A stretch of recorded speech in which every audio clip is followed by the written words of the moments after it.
Assalamualaikum warahmatullahi wabarakatuh.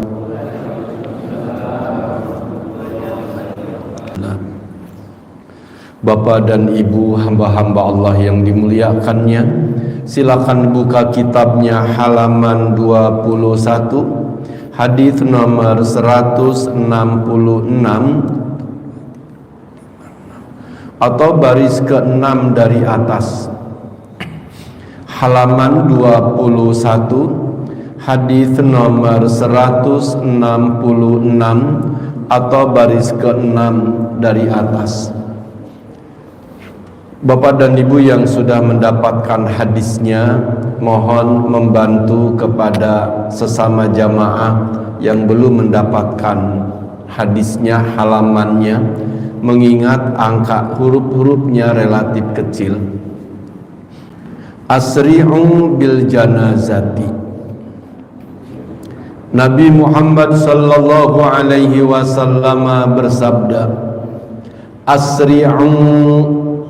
Asri'u berasal dari kata sur'ah, bahasa gitu. Sur'ah itu cepat, segera. Asri'u, segerakanlah. Segerakanlah. Bil janazati, dengan jenazah. Segerakanlah dengan jenazah. Yang dimaksud adalah segerakanlah mengurus jenazah, memulasara jenazah. Segerakanlah memulasara jenazah. Fa maka, in apabila, taku berasal dari kata kana yakunu.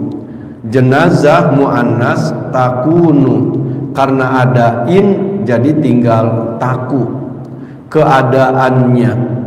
Maka apabila keadaan jenazah itu solihatan, orang solih, fa khairun, maka kebaikan, maka kenikmatan, tuqaddimunaha, yang kamu segerakan, ilaihi, kepadanya.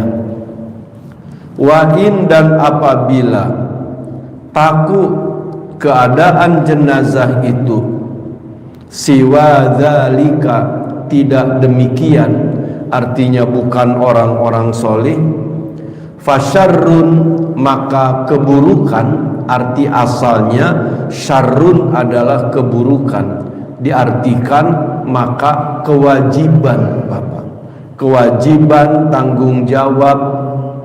Fasyarrun, maka tanggung jawab, maka kewajiban, tad'unahu, telah engkau lepaskan, telah engkau letakkan, telah engkau lepaskan, an riqabikum, dari punggung kamu, dari diri kamu. Mari bapak-bapak, ibu-ibu, saudara-saudara, kita membacanya bersama-sama dan silahkan diikuti. Bismillahirrahmanirrahim.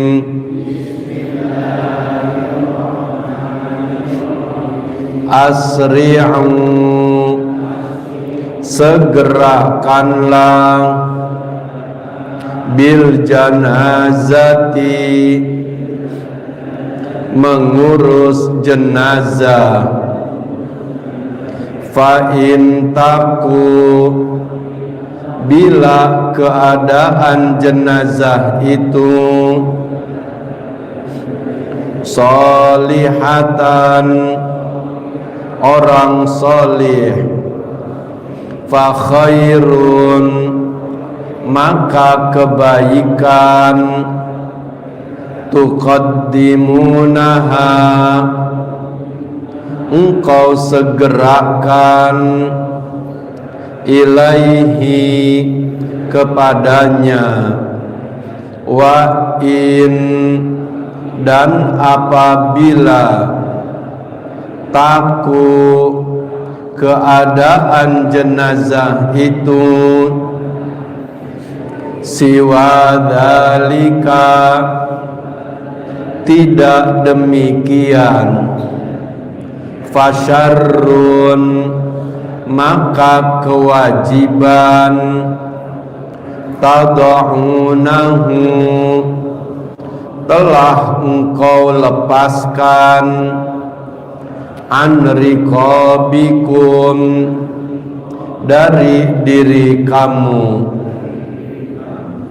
Hadis ini Nabi Muhammad sallallahu alaihi wasallam mengajarkan, menerangkan, menuntun kepada kita tentang proses pemulasaraan jenazah, proses pengurusan jenazah. Kita ingat bahwa kita orang hidup punya kewajiban kepada orang yang meninggal dunia itu. Satu, berkewajiban memandikannya. Yang kedua, berkewajiban mengkafaninya. Yang ketiga, berkewajiban menyolatkannya, jenazahnya. Dan yang keempat, berkewajiban menguburkannya.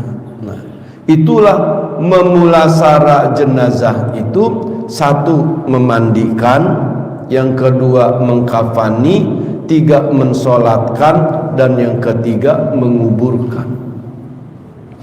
Kemudian proses pemulasaraan jenazah yang 4 macam tersebut Nabi sabdakan, asri'u, segerakan sebisa mungkin, sesegera mungkin. Ad-dinu aklun, agama juga pelaksanaannya pakai akal. Kalau meninggalnya jam 10 malam, ya kecil kemungkinan langsung mandiin, dikafanin, disolatkan, terus dikuburin. Ya enggak begitu juga, Bapak. Siapa yang gali kuburnya wayah begitu, gitu. Mana dikuburkannya di tanah kusir lagi, ya kalau begitu berarti besok pagi. Tapi pada prinsipnya asri'u, segerakan mengurus jenazah itu. Maka ini adalah kewajiban kita, orang-orang yang ada di lingkungan orang meninggal dunia.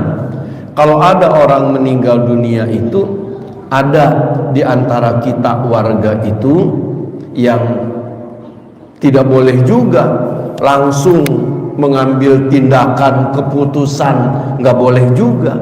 Tanya kepada keluarga yang ditinggalkannya. Satu, yang ditanyakan, mohon maaf, ini almarhum rencana mau dimakamin di mana tuh.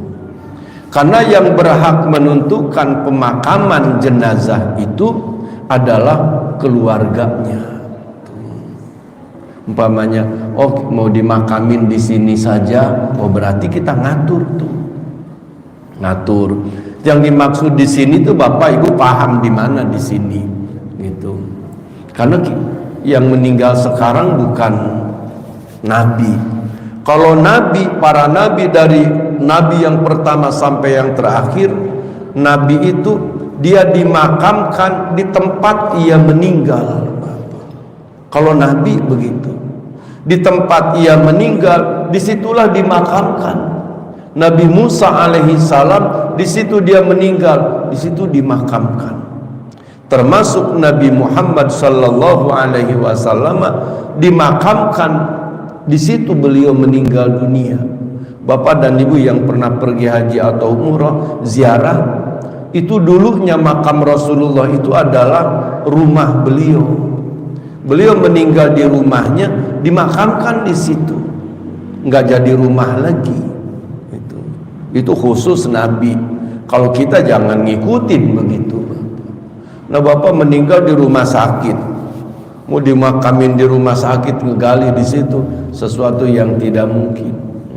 Jadi tanyakan, ya mungkin kalau di kita ada Pak RT atau mungkin ada Kalau dulu di kampung saya tuh ada namanya itu dana kematian. Jadi ada orang-orang yang mengurus itu.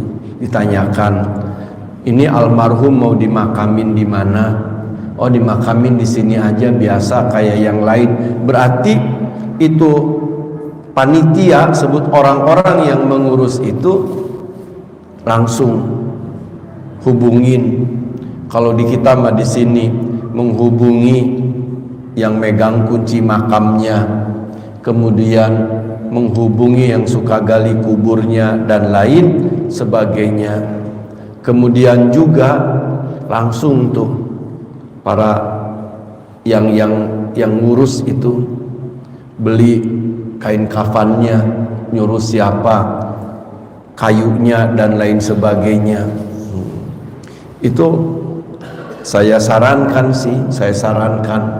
sebisa mungkin bapak-bapak, ini kita warga, sebisa mungkin kalau ada orang meninggal dunia itu, apalagi orang sederhana, orang kaya pun harusnya mas sebisa mungkin keluarga almarhum itu tidak direpotkan dengan kita hubungin, ibu mohon maaf biaya buat beli kain kafan sama beli kayunya, sama beli anu sekian juta. Itu sebisa mungkin lingkungan kita harus berusaha sekedar untuk apa ini kain kafan, papannya dan lain sebagainya, situ kita cari dari lingkungan Bapak.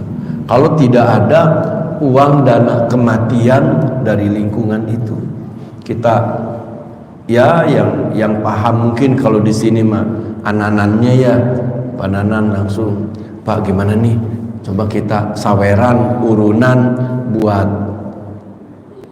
beli kain kafan itu ininya. Jadi memang itu keluarga almarhum itu udah karuan duka, sedih. Ada lagi orang, ibu buat anunya katanya buat biaya yang mandiinnya, ya Allah, kan terasa itu, terasa. Maka sebisa mungkin kita masyarakat memberdayakan itu. Kemarin saudara saya meninggal di Bekasi itu, di Bekasi. Memang mohon maaf beliau termasuk orang yang sederhana. Kita dikasih tahu di sini, langsung ke sana. Kata saya jenazah mau dibawa ke Majalengka. Itu apa? Kain kafan yang mandiin, terus termasuk ambulan disediakan Bapak.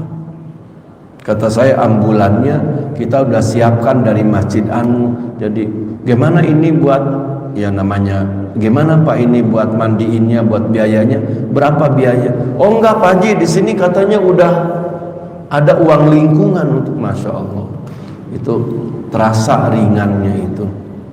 Segera mungkin, segera kemudian bagaimana ini dimakamkannya, mau kalau meninggalnya pagi diusahakan itu paling telatnya pun ngikut sholat zuhur, sholat jenazahnya waktu zuhur. Itu kalau meninggalnya pagi.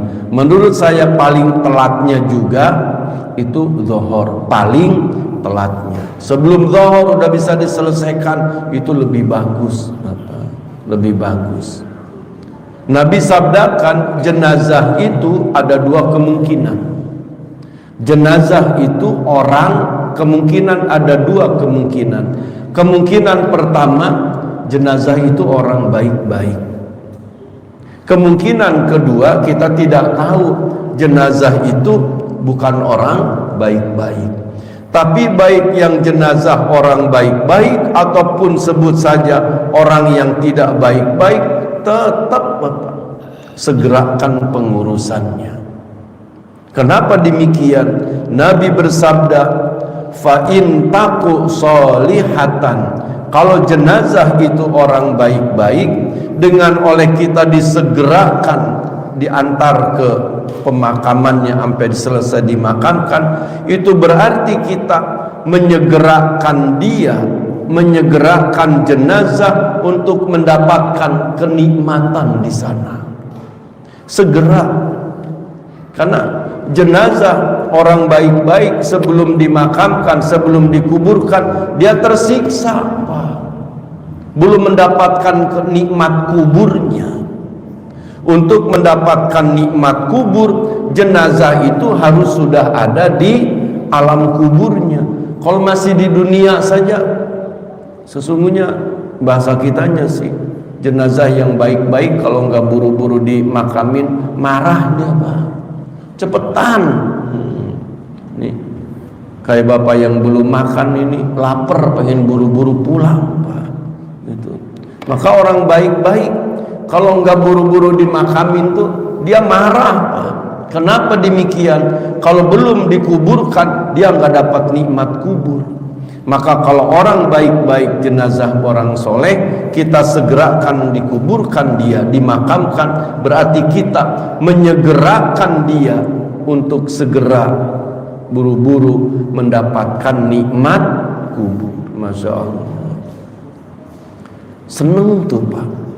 Orang baik-baik buru-buru dimakamin, alhamdulillah, dia sampai di alam kuburnya dia dapat kenikmatan. Masya Allah. Itu makanya Nabi sabdakan, kalau dia orang baik-baik, buru-buru makam dikuburkan, diurusin supaya dia buru-buru mendapatkan nikmat. Masya Allah. Itulah makanya.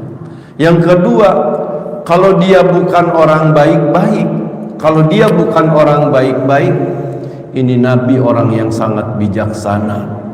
Kalaupun dia orang baik-baik, Nabi tidak menyebutkan buru-buru dikuburin biar buru-buru dia dapat azab kubur. Enggak begitu Nabi sabdakan.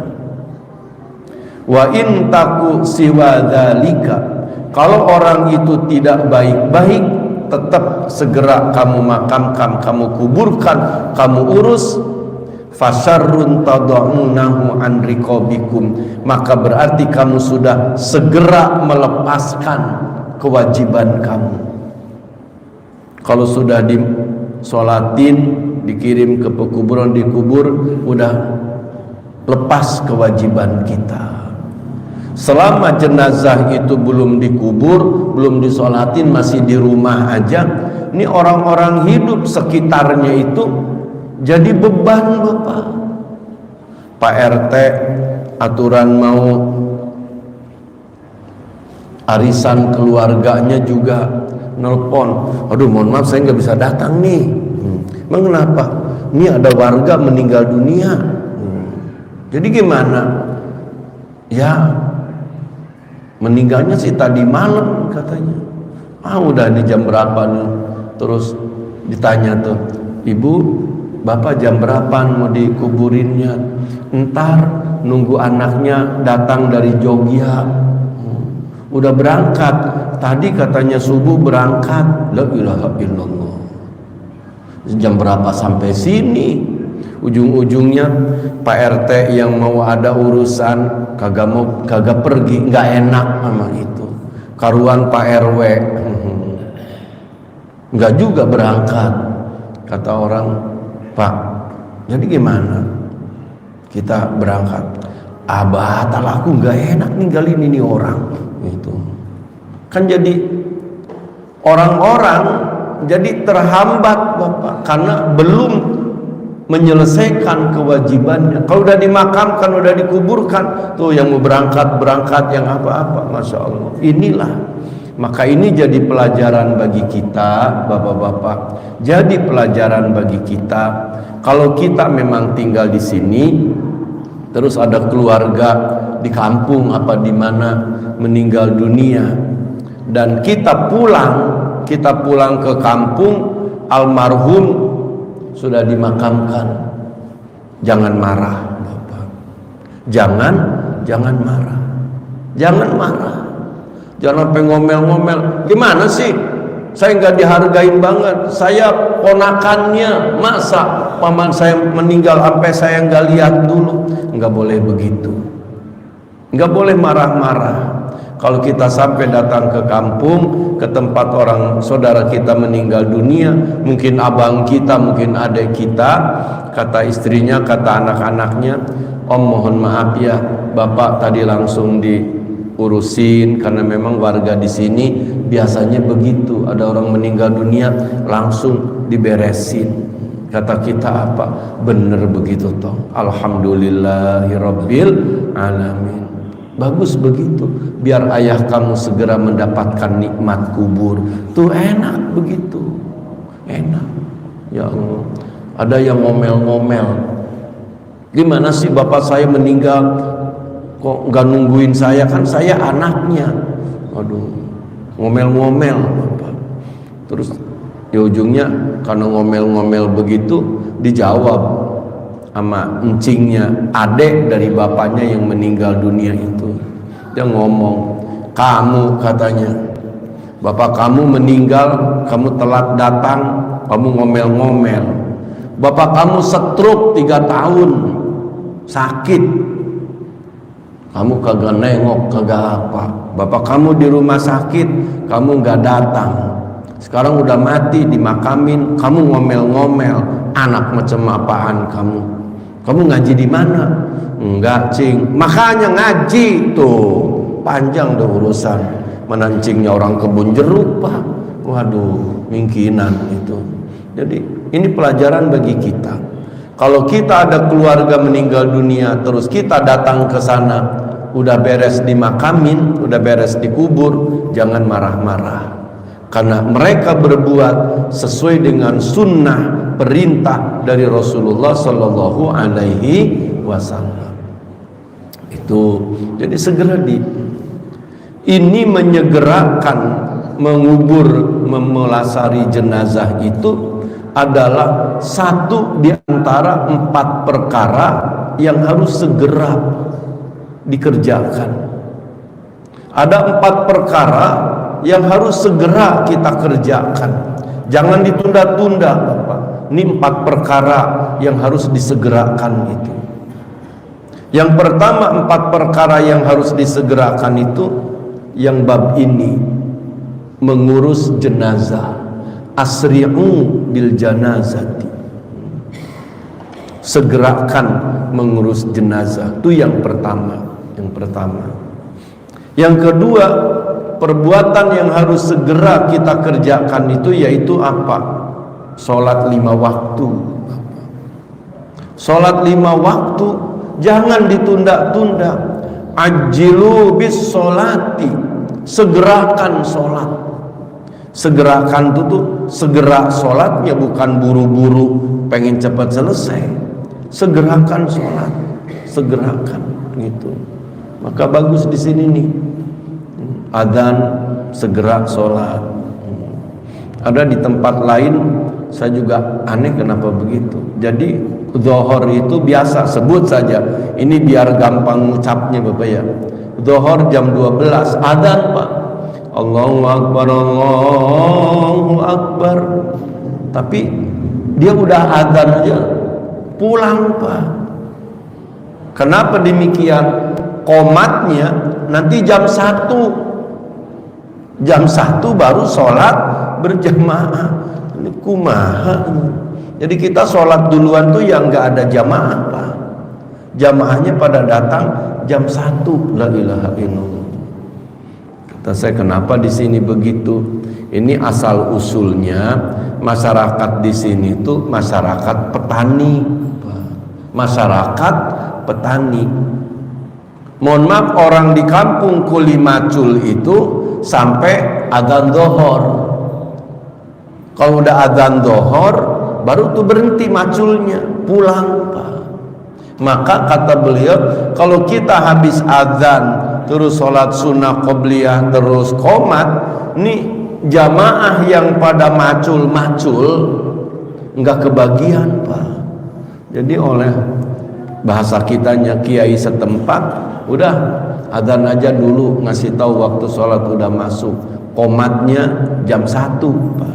Jadi benar, yang pulang dari sawah, yang habis macul, yang habis ngerambet, yang habis apa, pada datang ngarit, mandi, Maka dia mah kalau mau sholat zuhur mandi itu kondisinya seperti itu. Tapi bagi kita bapak-bapak dari kantor udah pensiun, macul di sawah udah nggak ada sawahnya, dagang di pasar kagak, dagang keliling apalagi, di rumah juga nggak ngapa-ngapain. Bagusnya kita sebelum adzan udah berangkat ke masjid. Kenapa demikian?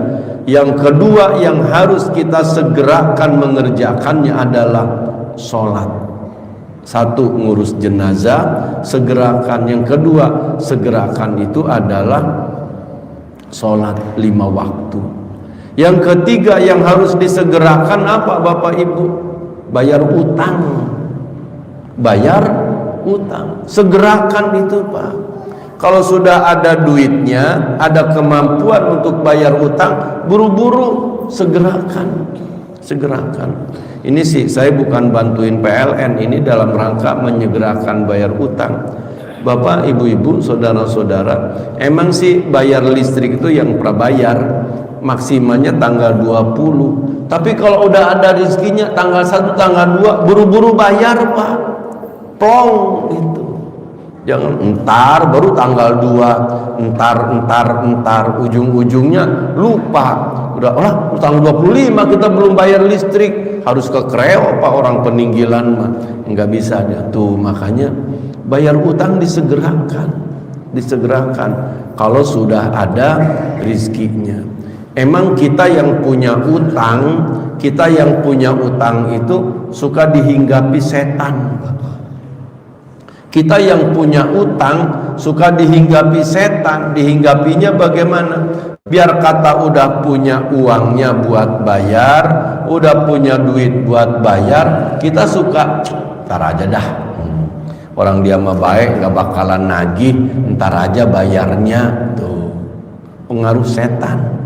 Atau kata kita, ntar aja deh bayarnya, orang dia mah banyak duit 1 juta mah kita ngutang sama dia belum bayar, ya nggak aja, dia mah nggak ditunggu-tunggu bayar duit 1 juta, orang dia duitnya banyak, dia mah gitu. Itu setan, itu pengaruh. Yang seharusnya menurut agama punya utang, buru-buru bayar utang gitu. Buru-buru bayar utang. Itu yang ketiga. Biar nggak lupa, yang harus segera dikerjakan tuh satu, ngurus jenazah. Yang kedua, mengerjakan sholat 5 waktu segera. Yang ketiga apa? Bayar utang. Ada yang punya utang di sini? Ya kecuali utang yang periode, ya nggak bisa buru-buru itu mah. Orang bayarnya sebulan sekali dalam jangka 15 tahun, ya ngikut 15 tahun itu mah. Jangan BTN 20 tahun, ya nggak bisa itu mah, buru-burunya tanggalnya. Yang keempat, sesuatu yang harus segera kita kerjakan, harus buru-buru kita lakukan itu yaitu apa? Nyuguhin tamu, Pak Haji. Nyuguhin tamu. Ada tamu datang, assalamualaikum, buru-buru oleh kita tuh disuguhin Pak, dengan sesuatu yang ada dan layak bagi tamu. Itu sunnah Rasul, itu memuliakan tamu. Sampai Nabi sabdakan, man kana yu'minu billahi wal yaumil akhir falyukrim dhaifahu. Siapa orang yang beriman kepada Allah dan hari akhir, falyukrim dhaifahu, maka ia harus memuliakan tamunya. Di antara memuliakan tamu itu adalah menyegerakan, menyuguhi sesuatu kepada tamu. Ya minimal air mah buru-buru, ada kuehnya segera. Jangan sampai tamu udah 15 menit udah ngobrol sono sini terus kata kita, oh iya lupa belum disuguhin minum. Mau minum apa?